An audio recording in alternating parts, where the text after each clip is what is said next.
Welcome to the Slop Farm. Enjoy the video. In this video, I will explain how to make circular joints. First, let's gather our essential tools. You'll need a reliable compass for drawing perfect circles, a sturdy ruler for precise measurements, and a suitable cutting device, perhaps a jigsaw or a rotary tool, depending on your material.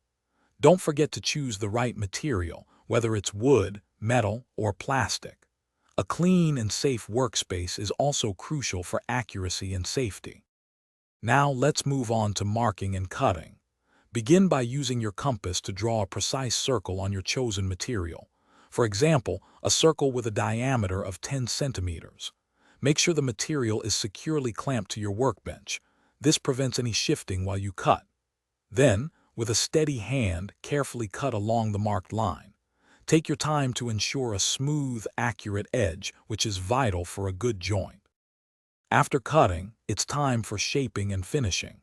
Use fine grit sandpaper or a small file to smooth any rough edges, ensuring a clean and professional look. This step is crucial for both aesthetics and functionality. Carefully check the circularity of your pieces and how well they fit together. If needed, make minor adjustments. Finally, consider applying a protective finish, like a clear sealant or paint, especially if your joint will be exposed to the elements. For our final step, let's assemble and secure your circular joints. Carefully align the two circular pieces, ensuring they fit together snugly without gaps. Depending on your material and design, you might use small screws, dowels, or a strong adhesive like epoxy. If using adhesive, apply a thin, even layer and clamp the pieces together. Allow at least 24 hours for the adhesive to fully cure before putting any stress on the joint. Thanks for watching.